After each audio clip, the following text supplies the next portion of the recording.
people have had trouble with your philosophy, generally because they feel it's a very negative philosophy, that it rejects the idea of God and happiness and ideas of freedom. And you, on the other hand, say that it's the most positive philosophy. Could you explain that?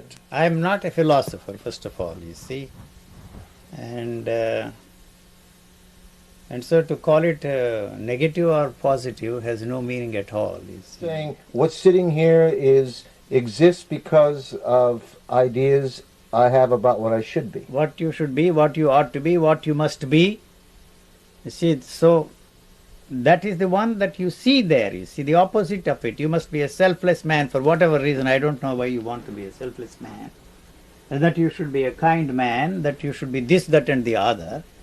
But that is just an idea. You are not that. You know?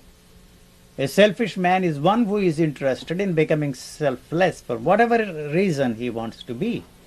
It seems to me there's lots of very selfish people in this world who the idea of being unselfish or saintly never crosses their mind. They're just selfish people without creating an opposite. That is what they are, and that's what they should be, and that they should remain that way.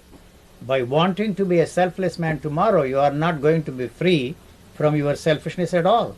At all. So I don't trust a man who wants to be selfless. Right. You see, I can deal with a man who is selfish because I'm selfish. There is an understanding there.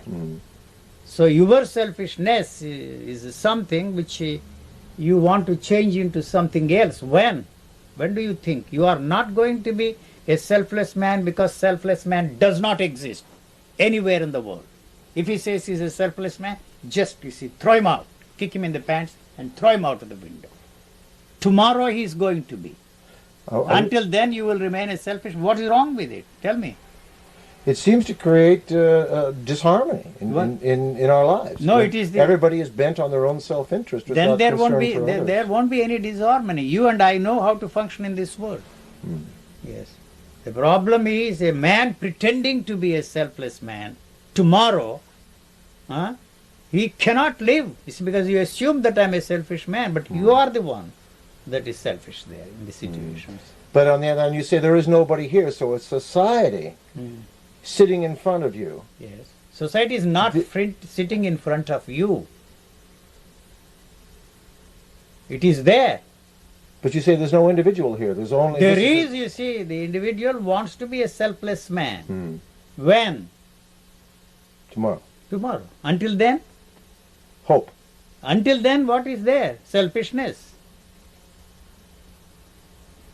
And then there can be a meaningful relationship here, and not between who you think is a selfish man and you are going to be a selfish man one day. So there can't be any relationship between these two people. What specifically are you against then? It all seems perfectly acceptable to you. The misery, the degradation, the killing, all seems to be acceptable to you. What is it that you are doing to change it? You as an individual, I am interested in that. Why do you want to use me for your self-aggrandizement? You want to be there. You are not interested in the common man. You are not interested in the starving man. You are not starving. You are very well fed. And why are you talking of the starving man there? What are you doing to feed him there? Well, it seems like you are not doing anything there at all. You want to use the starving man. Some joker there in India wants to exploit a cow, and somebody else wants to save a street dog or some whale somewhere else, collect money, and you become the president. And you fly around the globe to collect money. That's all that you are doing. Except that be honest, decorous, decent enough to admit that you want what somebody else has.